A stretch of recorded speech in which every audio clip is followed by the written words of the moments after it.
전능하사 천지를 만드신 하나님 아버지를 내가 믿사오며 그 외아들 우리 주 예수 그리스도를 믿사오니 이는 성령으로 잉태하사 동정녀 마리아에게 나시고 본디오 빌라도에게 고난을 받으사 십자가에 못 박혀 죽으시고 장사한 지 사흘 만에 죽은 자 가운데서 다시 살아나시며 하늘에 오르사 전능하신 하나님 우편에 앉아 계시다가 저리로서 산자와 죽은 자를 심판하러 오시리라. 성령을 믿사오며 거룩한 공예와 성도가 서로 교통하는 것과 죄를 사하여 주시는 것과 몸이 다시 사는 것과 영원히 사는 것을 믿사옵나이다. 아멘. 바울이 이르되 내가 가이사의 재판 자리 앞에 섰으니 마땅히 거기서 신문을 받을 것이라. 당신도 잘 아시는 바와 같이 내가 유대인들에게 불의를 행한 일이 없나이다. 만일 내가 불의를 행하여 무슨 죽을 죄를 지었으면 죽기를 사용하지 아니할 것이나 만일 이 사람들이 나를 고발하는 것이 다 사실이 아니면 아무도 나를 그들에게 내줄 수 없나이다. 내가 가이사께 상소하노라 한대. 아멘. 할렐루야.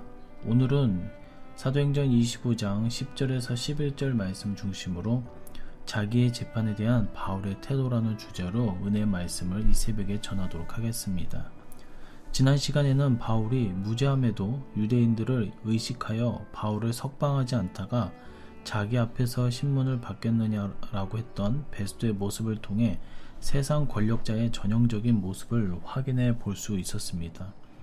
오늘은 이러한 불의한 재판 앞에서 바울이 어떠한 태도를 취했는지를 확인해 보도록 하겠습니다. 본문의 내용에서 우리는 악한 세상 가운데에도 의롭고 당당하며 다른 한편 철저히 사명을 따라 사는 신실한 주의 종 바울의 모습을 재확인할 수 있었습니다. 이제 본문을 보면서 그 내용을 우리가 확인해 보며 바울이 어떻게 하였는지 우리가 살펴보도록 하겠습니다. 첫 번째로 불의를 행한 일이 없다라고 했습니다. 10절의 말씀을 보니까 바울이 이르되 내가 가이사의 재판 자리 앞에 섰으니 마땅히 거기서 신문을 받을 것이라. 당신도 잘 아시는 바와 같이 내가 유대인들에게 불의를 행한 일이 없나이다. 바울은 재차 자신의 결백함을 주장합니다.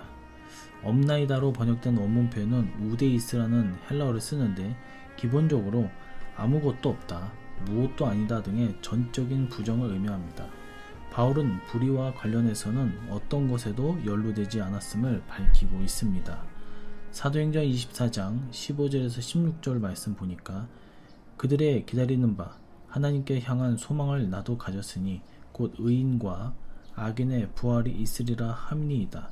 이것으로 말미암아 나도 하나님과 사람에 대하여 항상 양심에 거리낌이 없기를 힘쓰나이다.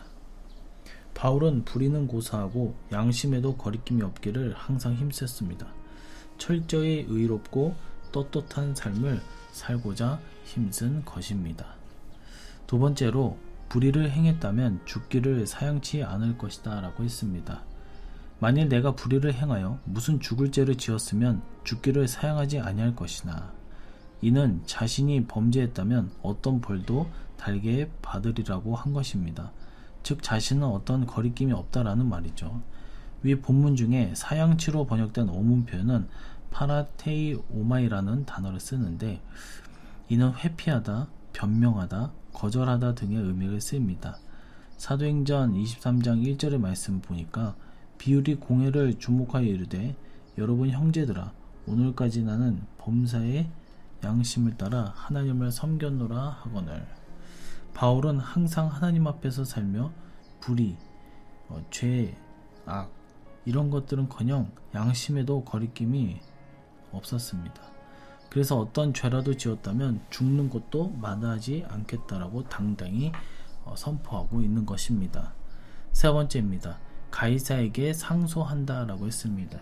11절의 말씀 보니까 만일 이 사람들이 나를 고발하는 것이 다 사실이 아니면 아무도 나를 그들에게 내줄 수 없나이다.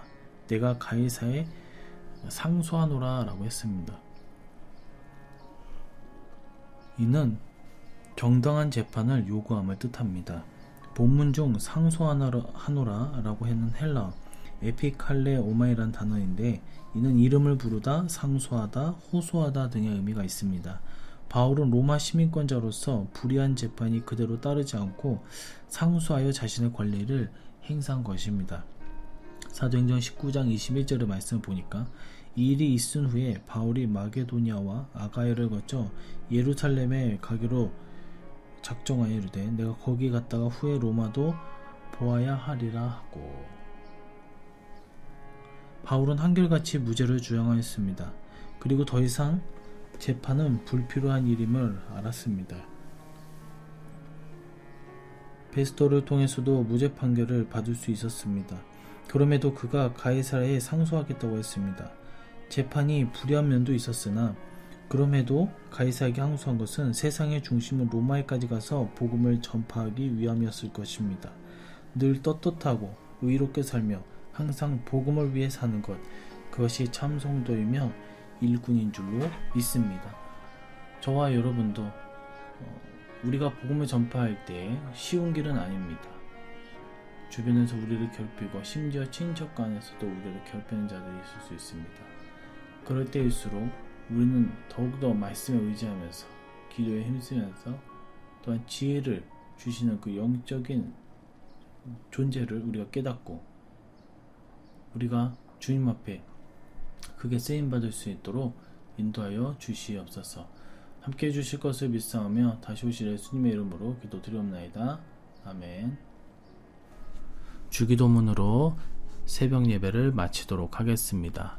하늘에 계신 우리 아버지여, 이름이 거룩히 여김을 받으시오며 나라의 임하옵시며 뜻이 하늘에서 이룬 것 같이 땅에서도 이루어지이다.